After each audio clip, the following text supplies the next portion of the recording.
Alrighty, second graders, we're ready for Chapter 3, Part 3 of Mrs. Piggle-Wiggle's Magic and the Tattletale Cure. I think we're going to find out what happens to Wendy and Timmy today. Alright, as Mrs. Hamilton took up the children's oatmeal and poured their milk, she glanced fearfully towards the back stairs. How would they look this time? And what had the magic pills done to them? In no time at all, she had her answer. First, she heard a shrill, frightening voices, quick chasing footsteps, slaps and yelps, and then racing down the stairs came the tattlers, each red-faced and anxious to tell first. "Mother!" said Wendy as she slid through the kitchen door. "Mother! Timmy!" But instead of the long tattletale she intended, out of Wendy's mouth came a big puff of black smoke. The puff of smoke was shaped like a little black cloud, except that hanging from the bottle, if it were four little black tattletales. The black cloud rose to the ceiling and stuck. The four little tails swayed gently back and forth. I'll show you a picture here.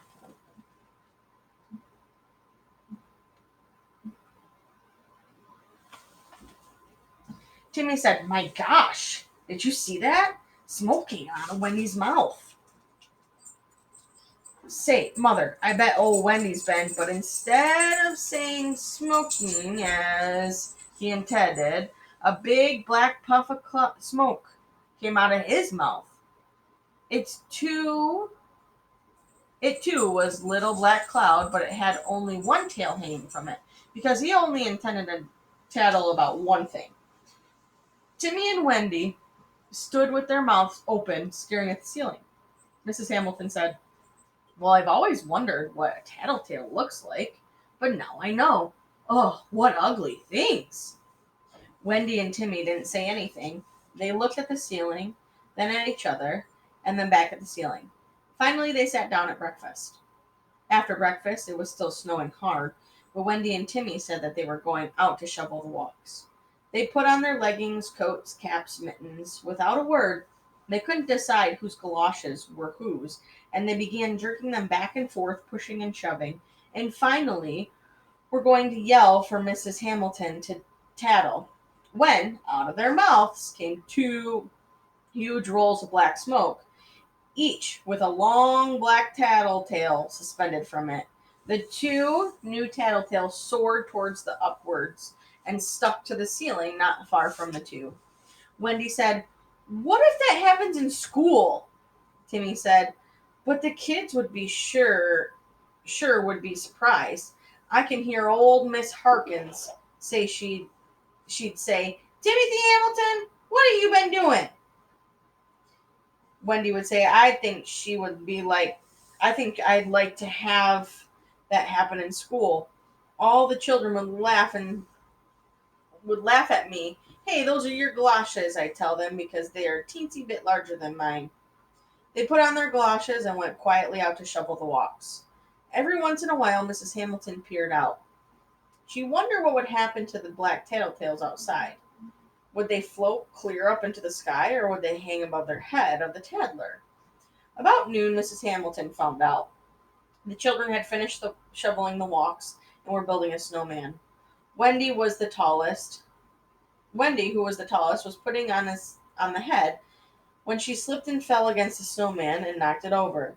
Timmy was furious. He thought Wendy had deliberately knocked it over, the snowman, and he ran and pounded on the front door and yelled for his mother to tattle. When Mrs. Hamilton opened the front door, Timmy opened his mouth and came for a big black puff of smoke with a tattletale hanging from it. The smoke rose slowly until it was about 4 feet above Timmy's head. There it stayed. When he walked, it moved with him.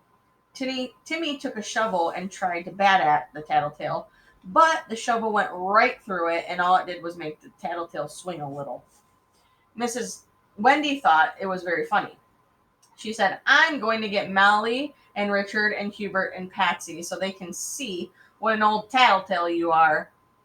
Timmy said, "You'll have to wash your face with soap, old dog eyes." When Wendy said, "Just try it." And Mother said, "You weren't to call me Dog Eyes. I'm going to tell Mother," she said, "and she'd punish you if you called me Dog Eyes." Mother! Out of Wendy's mouth came a big puff of black smoke with a big black tail hanging from it. It floated up until it was about 4 feet over Wendy's head, and there it stayed. Wendy said, "Come on, Timmy, let's go in the house. What if the postman should see these old black things hanging above our heads?" They put away their shovels and went in the house. The black tattletales followed them in and floated up to the kitchen ceiling to join the other tattletales. One Once during the afternoon, a strange thing happened. Wendy and Timmy were coloring at the kitchen table, and Timmy jogged Wendy's elbow. And Wendy was just going to tattle on Timmy when, suddenly remembering the ugly black tattletales, she looked up at the ceiling and swallowed her tattletale.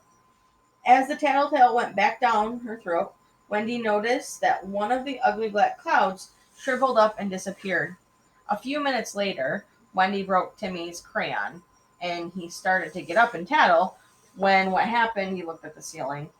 Seeing all those ugly black tattletales made him decide that perhaps Wendy didn't mean to break his red crayon, so he swallowed the tattletale and sat down again. Immediately, another black cloud shriveled up and disappeared from the ceiling. By the time Mrs. Hamilton came home, by the time Mr. Hamilton came home, there were only two left. And the one with the four tails, and the biggest one with the tail. Mr. Hamilton took one look at the ceiling and said, "Good heavens, did the old burner blow up?" Mrs. Hamilton said, "Come in the living room for a minute, Charles. I want to talk to you." A few minutes later, Mr. Hamilton came out of the kitchen with golf clubs, which he poked with which he poked and poked the tattletales. It didn't do any good. The golf club went through them, and they just didn't move or change shape. During dinner, the children surprisingly quiet and quite pleasant. In fact, there wasn't even a cross word spoken the entire evening. When they went to bed, Mrs. Hamilton gave them the last pills, but they really didn't feel like it was necessary. After the children went to bed, Mr. Hamilton got up to the kitchen stool and tried to pull himself down the tattletales. It was like trying to pull down smoke. He finally gave up and said, "That's the darndest thing I've ever seen." Mrs. Hamilton said, "I think they're beautiful." On Sunday, when Wendy made more tattletales, and Timmy shriveled up his last one. Sunday night, Mrs. Hamilton called Mrs. Piggle-Wiggle. She told her everything that had happened and asked if she thought the children were cured. Mrs. Piggle-Wiggle said that she was sure that they were cured, but it was an important thing for Mrs. Hamilton never to tell the children about the magic medicine, in case they ever had to use it again. Monday morning, all the tattletales were gone, and from the kitchen ceiling. And if Wendy and Timmy had known it, they would have tattled to their heart's content, and no smoke would have come out of their mouths because they hadn't taken the magic medicine the night before. But they didn't know it, and every time they started to tattle, they would gulp and look guiltily at the ceiling. Monday afternoon, Wendy came home from school and said that everyone in school liked her and she liked everybody. Timmy didn't say anything.